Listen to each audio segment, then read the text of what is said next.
tema da minha mensagem hoje é cuidado com os falsos mestres. Filipenses capítulo 3, versículo 1, diz assim: Meus irmãos, quanto às outras coisas, alegrai-vos no Senhor. Para mim não é difícil escrever-vos as mesmas coisas, e isso vos dá segurança. Tomai cuidado com esses cães, cuidado com os maus obreiros, cuidado com a falsa circuncisão. Até aí, tá bom, olha para cá. Lembra aqui o contexto? Paulo, no finalzinho do capítulo 2, ele dá 2 exemplos de grandes servos de Deus que servem para que eu e você venhamos a imitá-los. Ele cita o exemplo de Timóteo, que ele diz, olha, não tem ninguém a qual eu possa indicar melhor do que Timóteo. Sigam os exemplos de Timóteo. E no finalzinho do capítulo, ele fala também sobre Epafrodito, outro irmão, outro cooperador nas batalhas, porque o evangelho chama disso, né, de batalha. Você sabe, o evangelho é luta de fato. A nossa fé constantemente é bombardeada. Se você tem filhos na escola, você sabe, os seus filhos são bombardeados com o esquerdismo, com o feminismo, com pornografia. Hoje eu vi a apostila de criança em Fortaleza, com a mulher com toda a parte traseira, literalmente aparecendo, com microfio. Escolas ensinando isso a crianças. E é por isso que eu e você devemos seguir o exemplo de Paulo de combater. Não é ser isento. A Escritura diz que nós devemos combater juntos pela fé evangélica. Então, diante desses montes de ataques que nós sofremos, nós não podemos ficar calados. Ah, pastor, mas Jesus disse tomar um tapa na face direita, vire à esquerda. Mas ele não disse você tomar na esquerda, você tem que também virar a outra toda hora, fica igual bobo, né? E aquele sentido ali é um sentido de humilhação, não tem nada a ver com essa questão. Então, eu e você devemos sim combater toda essa militância, toda essa ideologia que é vomitada a nós a todo custo. Você percebeu como o pessoal que é a favor de ideologia de gênero, movimento LGBT, que é uma minoria, na média de 5% da sociedade, eles querem impor a qualquer custo aquilo que eles creem a nós. E se nós falamos alguma coisa contrária, nós somos os preconceituosos. Então Paulo ele vai dizer que nós temos que ser combativos, defendermos a nossa fé. Então é isso que ele vai ensinar para mim e para você. E ele terminou dizendo no capítulo 2 sobre a importância de honrar aqueles homens que de fato se arriscam em prol do evangelho. Ele cita Epafrodito, que esteve à beira da morte, literalmente por conta de servir a Deus e servir a igreja, quase morreu por conta de uma enfermidade. E Paulo diz, esses homens que se arriscam, esses homens que levam a verdade do Senhor, devem ser honrados. E então aqui no capítulo 3, ele começa dizendo para mim e para você sobre a importância da nossa alegria no Senhor e principalmente de combater os falsos mestres. Eu quero passar 2 princípios apenas aqui. Põe o primeiro, por favor, ali, meu irmão. O primeiro é o seguinte: a doutrina, quando compreendida, nos traz segurança. Porque Paulo começa dizendo assim: meus irmãos, quanto às outras coisas, alegrai-vos no Senhor. Para mim não é difícil escrever-vos as mesmas coisas. Isso vos dá segurança. Primeiro que Paulo começa dizendo o seguinte: alegria de verdade nós temos apenas no Senhor. Ele não está dizendo que o mundo não provê alegria. Sim, óbvio que provê, né? É uma alegria efêmera, pouquíssima duração, mas o mundo sim, ele provê alegria também.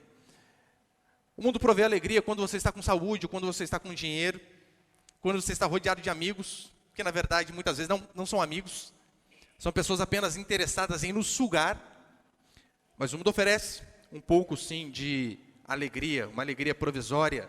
Tanto é que o salmista vai dizer assim: concedeu-lhes o que pediram, mas fez definhar-lhes a alma. O ímpio, ele tem um pouco de prazer, mas o fim dele, como diz a Escritura, é sempre triste, triste. Alegria, de fato e de verdade, que aquela alegria mesmo é meio ao caos, essa nós encontramos apenas no Senhor. Não há possibilidade.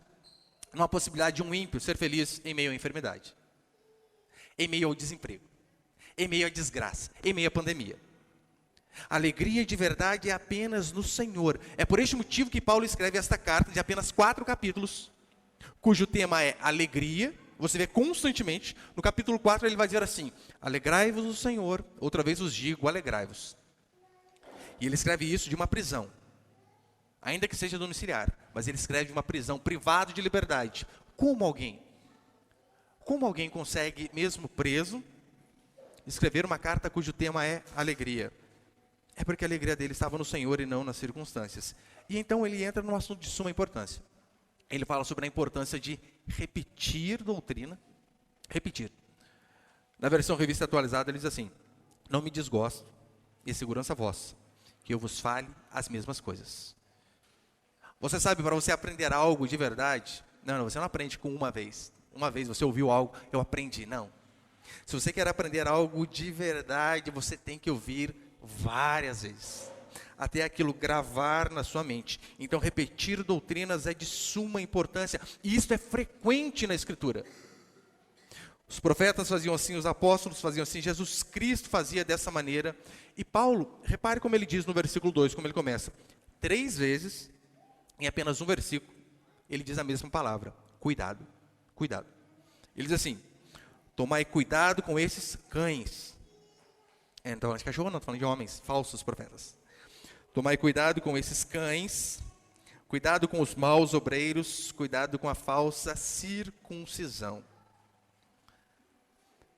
Você sabia que as cartas do Novo Testamento, elas não foram escritas por homens que estavam no seu escritório, pensando no que eles escreveriam para um povo 2000 anos adiante?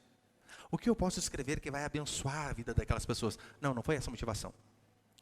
As cartas do Novo Testamento foram escritas, via de regra, para consertar problemas da igreja. A igreja estava passando por alguns problemas, então eles relatavam aos apóstolos, os apóstolos escreviam para corrigir aqueles problemas. E sabe um problema que tinha em todos os lugares? Falsos mestres. Pessoas que ensinavam heresias, pessoas que entravam ali como ovelha, mas na verdade eram lobos. E se você ler a Escritura de uma forma corrida, você vai ver constantemente esse assunto de falso profeta. Não é um assunto de minha preferência. É um assunto da Escritura. Exercite de chegar na sua casa, ou hoje à noite, depois deste culto, ou amanhã cedo no máximo, leia a carta de Judas, um capítulo apenas, descendo porrete em falso profeta, alertando o povo desses cães, ao qual Paulo diz aqui. Paulo constantemente repreende esses homens. Pedro faz isso, Jesus Cristo faz isso, os profetas já faziam isso no Antigo Testamento.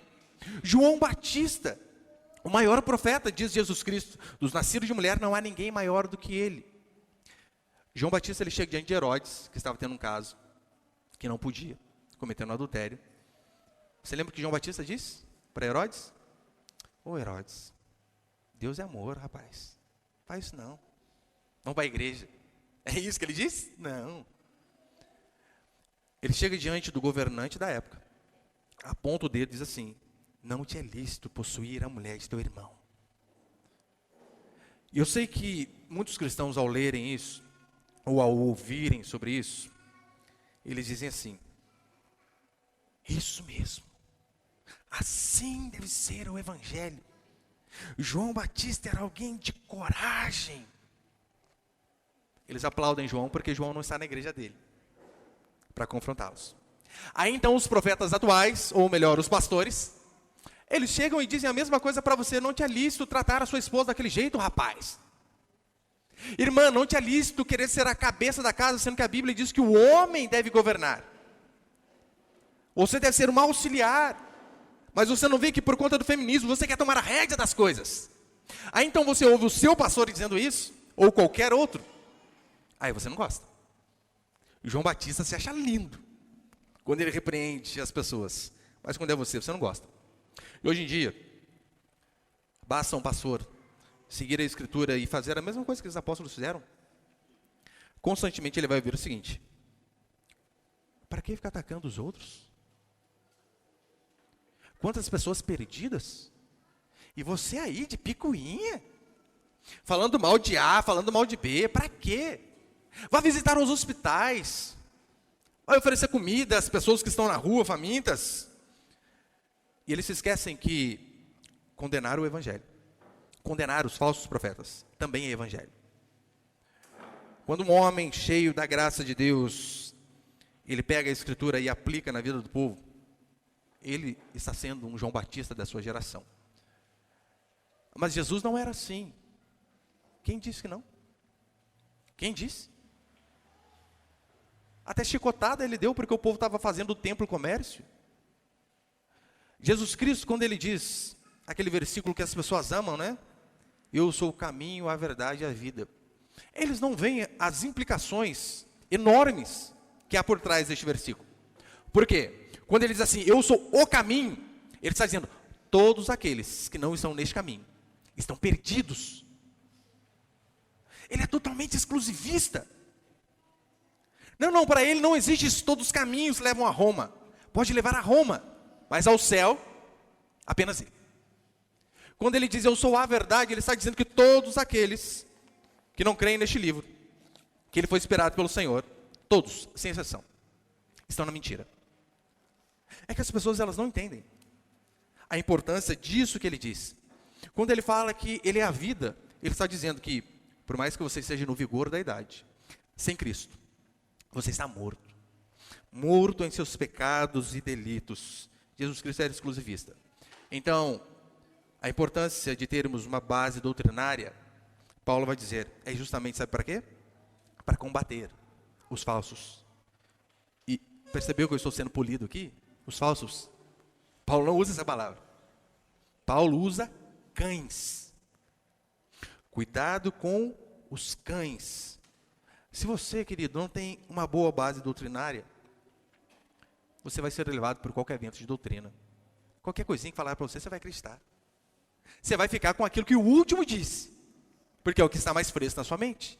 Aí Paulo vem e diz a importância de aprendermos a doutrina e de repetir constantemente, para que aquilo venha a ser cravado em nossa mente. Agora, a cristandade hoje, a maioria, o que eles têm de base doutrinária? Nada.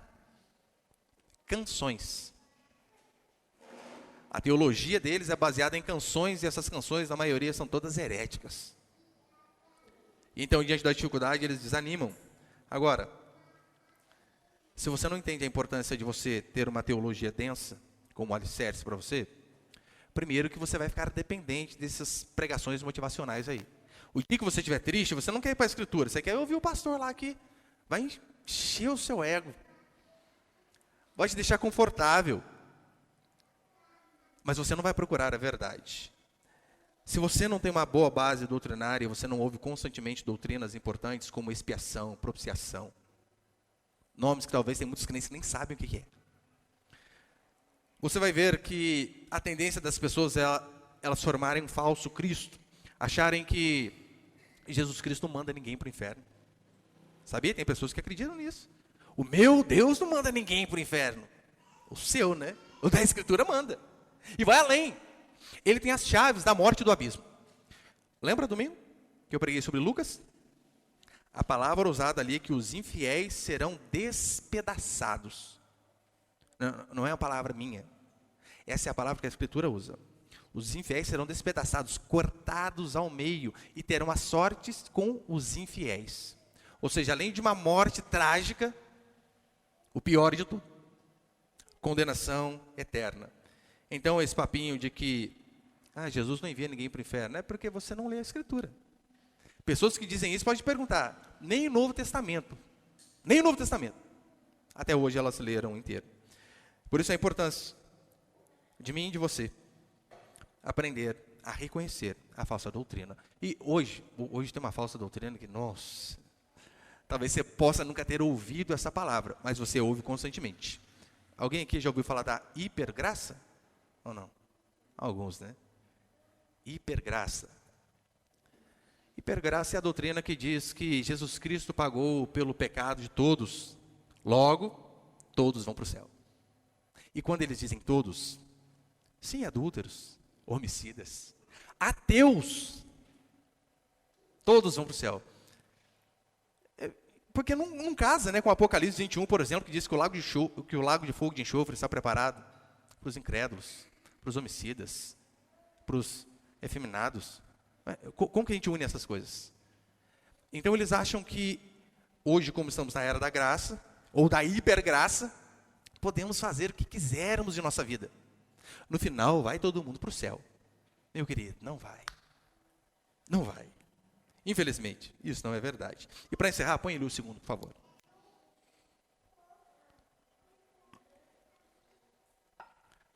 Segundo princípio, cuidado com os cães. Versículo 2.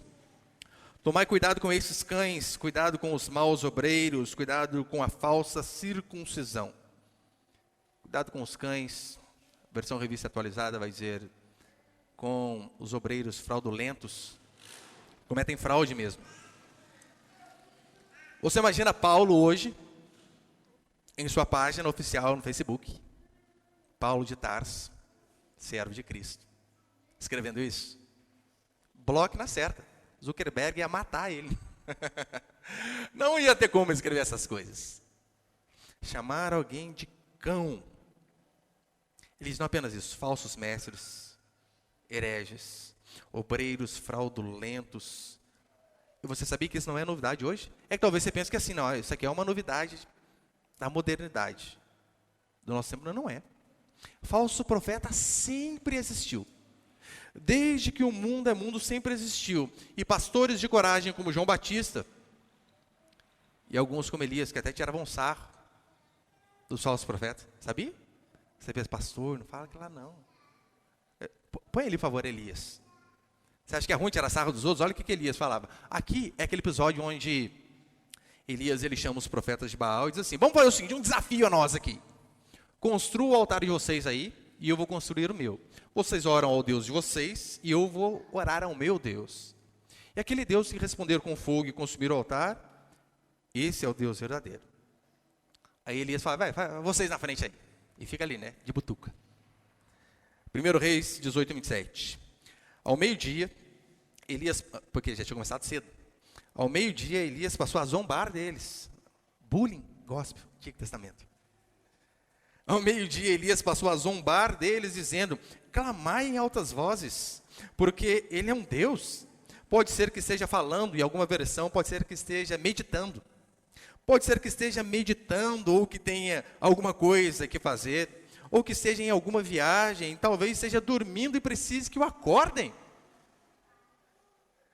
Olha como que Elias trata os falsos profetas. Ó, hora mais forte aí, hein? Eu acho que o Deus de vocês está de férias, só pode. Está dormindo. Está meditando, igual um Buda lá.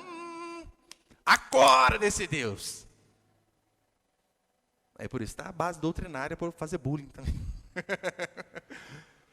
Mas olha como eram os homens de Deus, porque desde que existam verdadeiros profetas, os falsos também. Na antiguidade existiam os nicolaítas, que eram praticamente os libertinos, né? Esses grupos, ou melhor, esse grupo de falsos profetas, eles acreditavam que era possível você ser crente e ter uma vida sexualmente moral sem problema nenhum. Relações íntimas, antes do casamento, os irmãos me entendem por causa das crianças, né? Não tem problema, você ser crente, fazer todas essas coisas, joia. O que importa é fé em Deus. Relação fora do casamento, antes do casamento, dá uma puladinha na cerca, não, o que importa, você crê em Deus, isso aí é o mais importante. Havia também os gnósticos, que eram aqueles homens que, primeiro eles acreditavam que a matéria era má. Como assim a matéria, né? Nós somos matéria. Consequentemente, por causa desta crença de que a matéria era má, eles não acreditavam que Jesus Cristo veio em carne. Porque se a matéria é má, Jesus Cristo não poderia ter vindo em carne. Então, para eles, Jesus Cristo era apenas um espírito. E é óbvio, se Jesus Cristo foi apenas um espírito e não foi matéria, não foi carne, como diz a Escritura, que o verbo se fez carne, ele não poderia salvar a mim e a você. Mas eles conseguem piorar um pouco. Eles acreditavam em tudo que é tipo de revelação mística. Tudo que é tipo. Tem uma seita que acredita que Jesus Cristo, na sua volta, ele vai vir pela constelação de Órion quando os planetas estiverem todos alinhados. Por quê? Porque foi revelada a profeta. Não vou falar que é Ellen White, senão você vai saber que é o adventismo, né? Mas foi revelada a eles. E eles acreditam nisso. Tudo que é revelação. Deus revelou, Deus revelou. E havia também os judaizantes que eles criam no Evangelho. Só que não apenas no Evangelho. Era o Evangelho mais alguma coisa. Era o Evangelho mais um calendário, incluindo sábado, festas.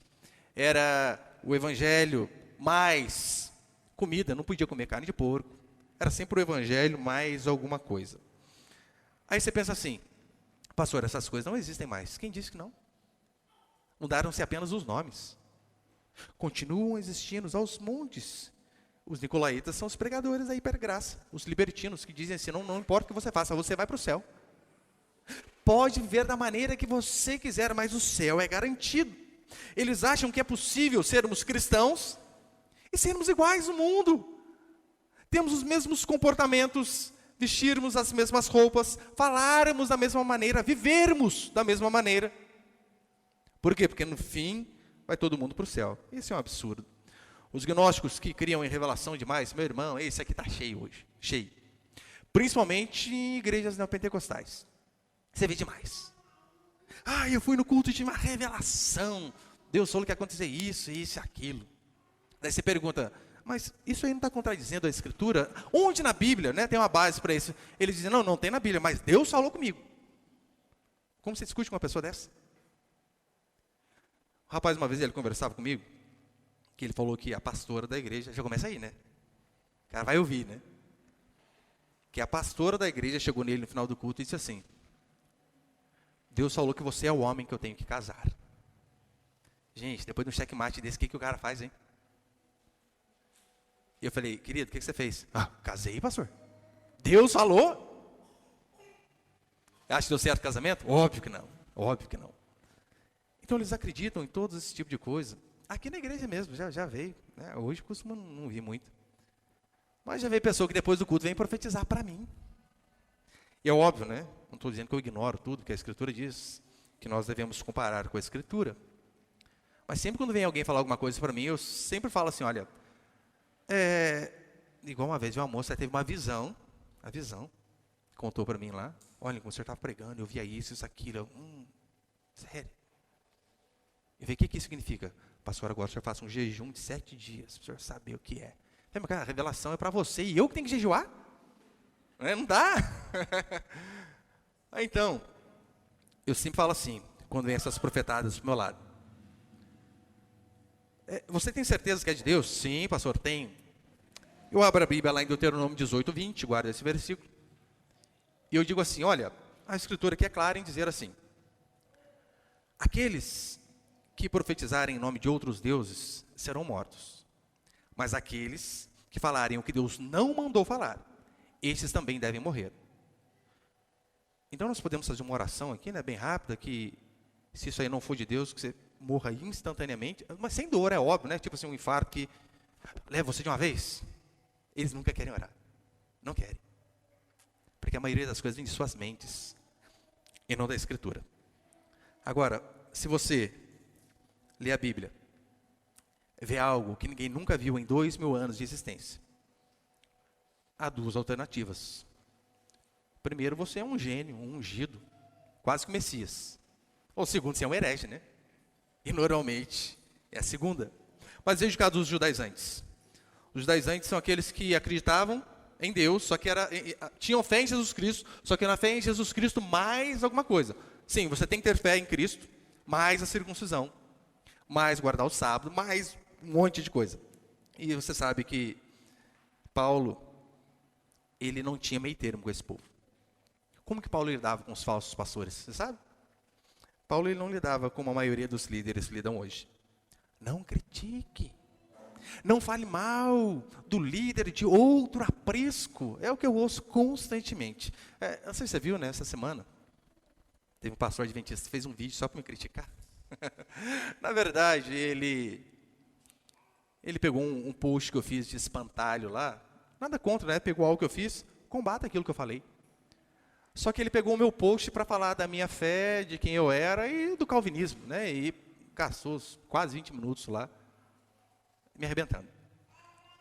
Primeiro que isso é chamado da falácia argumentativa ad hominem, é quando você não consegue desconstruir o argumento, você desconstrói o argumentador. E então ele pegou o post para falar mal de mim, isso aí que foi, né? E então, eu só respondi um textinho curto, né? Falei, não vou ficar perdendo tempo com isso aqui. E eu falei para ele, diz o pastor que vem da seita onde a sua base é uma mentira. Sim, o adventismo, como eu falei domingo, lembra? O adventismo ele é solidificado em base com base em William Miller, que teve uma visão, que profetizou que Jesus Cristo ia voltar em 1843, não voltou. 1844, não voltou.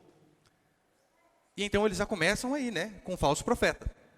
E eu disse ainda o seguinte, eu falei, olha, e não só ele, além de vocês começarem com um falso profeta, ainda há uma falsa profetisa. Essa visão de que Deus vai voltar pela constelação de Órion, quando os planetas estiverem alinhados, é da Ellen White. Eu não sei, né, porque tem o planeta alinhado, não sei se a reta de Jesus Cristo vem mais rápido, não sei o que é. Eu falei, como acreditar nessas besteiras? Eu recebi uma enxurrada de mensagens, sabe o quê? Pare de criticar os outros.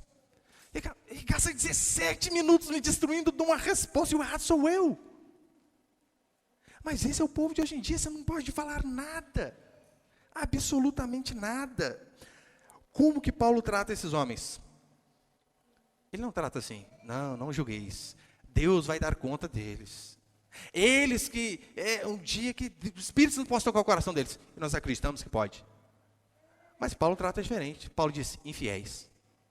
Estes daí não passam de cães. E cão era um animal impuro naquela época ali. O que Paulo está dizendo, olha, esse povo é impuro, não deve nem estar no culto a Deus. Eles não prestam. Era assim que Paulo tratava. Então eu e você devemos lembrar que esse papinho de, pregue o amor. Só que o amor de uma forma genérica. O que é pregar o amor, gente? Quando as pessoas dizem assim, pregue o amor, eu não sei o que é. É simplesmente eu chegar aqui e dizer assim, olha, Jesus Cristo ama vocês. Vocês são tchutchuco lindo do papai do céu. Para você ir embora feliz? É isso que é pregar o amor? O amor é eu chegar em vocês, em amor, e dizer assim, irmão, não deixe seu filho tratar a sua esposa desse jeito. Irmã, não fale com seu marido nesse tom de voz. Irmão, trate a sua esposa com zelo, com amor. A Bíblia diz que você deve morrer por ela. E olha como você a trata. Eu sei que essas coisas no começo parece que nos fere, mas quem ama de verdade fala isso. Ele fala coisas que vão fazer bem para mim e para você. E Paulo chama esses homens de cães. João Calvino ele diz assim, o cão late quando seu dono é atacado. Eu seria um covarde se visse a verdade divina ser atacada e continuasse em silêncio, sem dizer nada. Até o cachorro, ele late quando seu dono é atacado.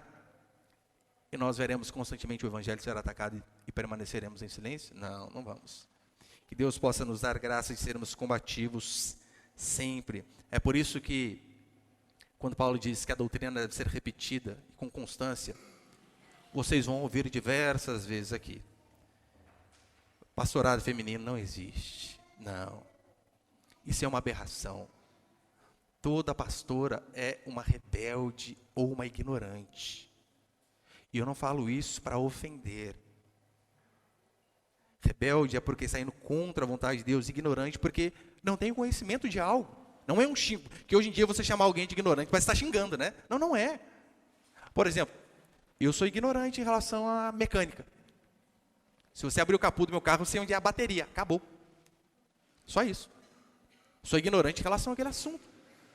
Então, é de suma importância que nós venhamos a entender que a verdade está acima de todas as coisas. Então, por isso que constantemente você vai ouvir essas verdades. Você vai ouvir aqui deste púlpito por diversas vezes que o esquerdismo é uma ideologia que quer acabar conosco. Por isso não tem a possibilidade de cristãos apoiarem esquerdistas. Não tem como. Você vai nos ouvir falando contra a ideologia de gênero. Constantemente. Esse papinho que criança nasce neutra, meu irmão, é balela. Criança nasce neutra, coisa nenhuma. Estou encerrando já. Eu vi uma vez uma reportagem, falava daquela atriz da Globo, se eu não me engano, acho que Thaís Araújo, eu acho. E ela aparentemente, né, parece que ela teve um filho lá e ela não quis incliná-lo para lado nenhum, sabe? Nem boneca, nem carrinho, nada. Deixa os dois, ele que escolhe. E coincidentemente, sabe o que acontecia? O molequinho só pegava o carrinho. Que coisa! É assim que tem que ser. Mas essas coisas é uma construção social. Não é bíblica, é criacional. E é óbvio, por conta da sociedade a qual nós vivemos, devemos incutir na cabeça dos nossos filhos. Meu filho mesmo, mais novinho, 4 anos, você pergunta para ele, Arthur, você gosta de rosa? Rosa não, rosa é de mulher. Fala bravo ainda. Eu ponho meus meninos para assistir, sabe o quê? Semana passada assistimos Como chama o nome do Rambo lá? Rambo até o fim. Só sangue jorrando. Muito louco. Teu coração, o cara pega na mão. Fala dar spoiler pra vocês acabar, né? É muito louco, assiste lá. Você tem filho, ó, põe pra assistir. Tanto é que acabou o filme, daqui a pouco eu tô vendo meu segundo lá na cozinha, amolando a faca assim, ó. Isso não é, o que é isso aí? Vai que precisa, né, pai? Beleza, isso aí mesmo. Vamos constantemente falar que sim, meninos vestem azul, meninas vestem rosa. Não vamos aceitar o mundo vomitando essas doutrinações ideológicas na igreja de forma nenhuma. Que Deus possa dar a graça a mim e a você de com sabedoria, defendermos o Evangelho. Não por arrogância, não para mostrar que somos melhores de forma nenhuma. Mas que de fato nós sejamos uma voz que não é abafada pela minoria barulhenta, mas que sejamos corajosos para defender o Evangelho, assim como Paulo e os apóstolos sempre defenderam. Amém, meus irmãos?